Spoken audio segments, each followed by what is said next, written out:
کیا آپ نے کبھی محسوس کیا ہے پیسے آتے ہیں مگر پتہ ہی نہیں چلتا کہاں چلے جاتے ہیں؟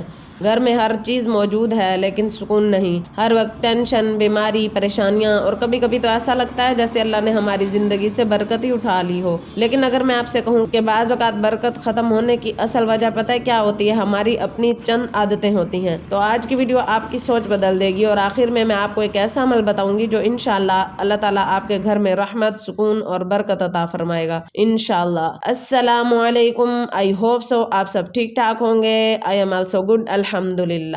اچھا جی، آج کا مین ٹاپک شروع کرنے سے پہلے میں یہ بتا دوں کہ ہم لوگ گئے ہوئے تھے ملتان، کچھ شاپنگ کی گرمیوں کے لیے اور کچھ عید کے لیے، کچھ ریڈی میڈ سوٹ لیے اور کچھ جو ہے ہم نے انسٹچ لیے۔ تو میں نیکسٹ ویلاگ میں دکھاؤں گی جو ہم نے ریڈی میڈ سوٹ لیے۔ ویڈیو کو انجوائے کرتے ہوئے آج کا امپورٹنٹ ٹاپک ضرور سنیے گا، گھر سے برکت کیوں چلی جاتی ہے۔ آج ہر دوسرا انسان یہی کہتا ہے کمائی تو ہے مگر بچتی نہیں ہے، گھر بڑا ہے مگر سکون نہیں ہے، ہر وقت لڑائیاں، ٹینشن، ڈپریشن۔ اور سچ کہیں یہ صرف غربت نہیں ہوتی، یہ برکت کا ختم ہو جانا ہوتا ہے۔ اللہ تعالیٰ قرآن میں فرماتے ہیں یمحق اللہ الربا ویربی الصدقات، اللہ سود کو مٹاتا ہے اور صدقات کو بڑھاتا ہے۔ یہ صرف پیسوں کی بات نہیں، یہ پوری زندگی کی برکت ہے۔ ایک شخص تھا، بہت اچھی ارننگ تھی، مہنگی گاڑی، بڑا گھر، برانڈڈ کپڑے، لیکن بیٹا نافرمان، بیوی بہت زیادہ پریشان تھی، راتوں کی نیند ختم۔ وہ کہتا تھا میرے پاس سب کچھ ہے پھر بھی دل بے سکون ہے، کیونکہ سکون بینک بیلنس سے نہیں اللہ کی رحمت سے آتا ہے۔ محلوں میں بھی مل نہ سکا دل کو سکون، ایک سجدے نے فقیر کو بادشاہ کر دیا۔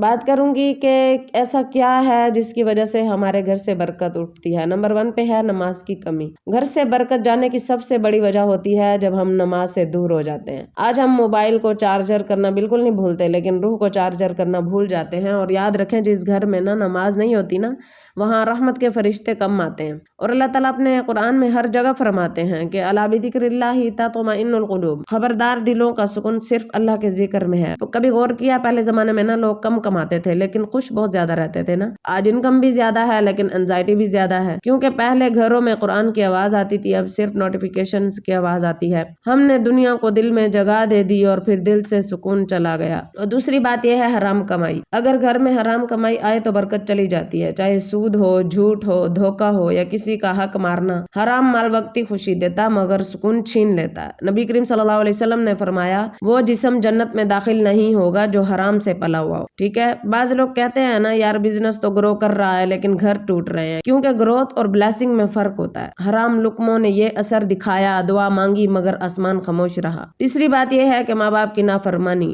ماں باپ کی بد دعا انسان کو اندر سے تباہ کر دیتی ہے۔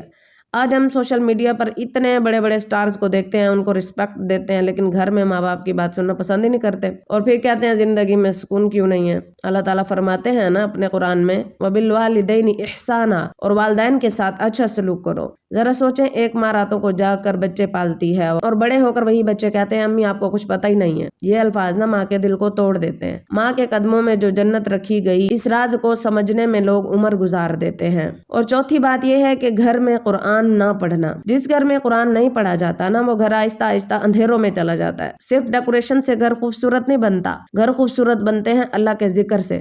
نبی کریم صلی اللہ علیہ وسلم نے فرمایا اپنے گھروں کو قبرستان نہ بناؤ، یعنی وہاں نماز اور قرآن کی تلاوت کیا کرو۔ کبھی فجر کے وقت قرآن پڑھ کر تو دیکھیں، دل کا بوجھ ہلکا ہو جاتا ہے، ایسے لگتا ہے جیسے اللہ خود ہمارے دل کو تھپکی دے رہا ہو۔ قرآن سے رشتہ جوڑا تو سکون مل گیا، ورنہ دنیا نے تو ہر روز تھکا دیا۔ پانچویں بات یہ ہے کہ صدقہ نہ دینا۔ صدقہ صرف غریب کی مدد نہیں، یہ مصیبتوں سے حفاظت بھی ہے۔ آپ نے دیکھا ہوگا کچھ لوگ کم کماتے ہیں لیکن ہمیشہ خوش رہتے ہیں، کیونکہ وہ اللہ کی راہ میں بنا بتائے کسی کو دیتے ہیں۔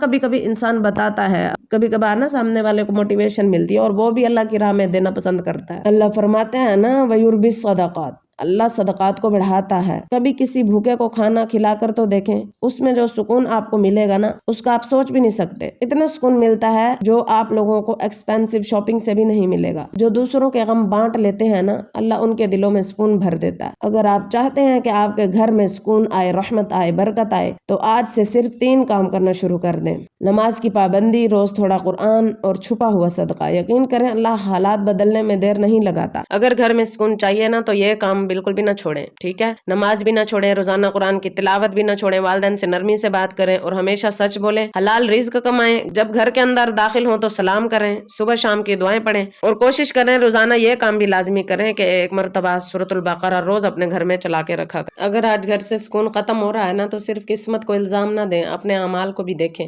ہو سکتا ہے اللہ ہمیں اپنی طرف واپس بلانا چاہتا ہو۔ جب انسان اللہ کے قریب ہو جاتا ہے تو ویران گھر بھی جنت لگنے لگتے ہیں۔ 6ویں اور آخری بات، ناشکری۔ اللہ نے نا ہمیں بہت کچھ دیا ہوتا ہے نا، کھانا، گھر، صحت، اولاد، لیکن ہم نا شکر ادا کرنا چھوڑ دیتے ہیں۔ ہاں اگر کوئی کمی کوتاہی ہوتی بھی ہے تو یہ پوری دنیا پرفیکٹ نہیں ہوتی، ہر ایک میں کچھ نہ کچھ اللہ تعالیٰ ایسا ضرور رکھتے ہیں، اس لیے پریشان نہ ہوا کریں، اللہ کا شکر ادا کیا کریں، ہمیشہ شکایت، ہمیشہ پریشانی، حالانکہ اللہ فرماتے ہیں لَإِن شَكَرْتُمْ لَأَزِيدَنَّكُمْ، اگر تم شکر ادا کرو گے تو میں اور تمہیں زیادہ عطا کروں گا۔ اس لیے ہمیشہ اللہ تعالیٰ سے دعا کرتے رہا کریں، یا اللہ ہمارے گھروں میں برکت عطا فرما، ہمیں حلال رزق عطا فرما، ہمیں 5 وقت کی نماز پڑھنے کی توفیق عطا فرما اور ہمارے دلوں کو اپنے ذکر سے زندہ کر، آمین ثم آمین۔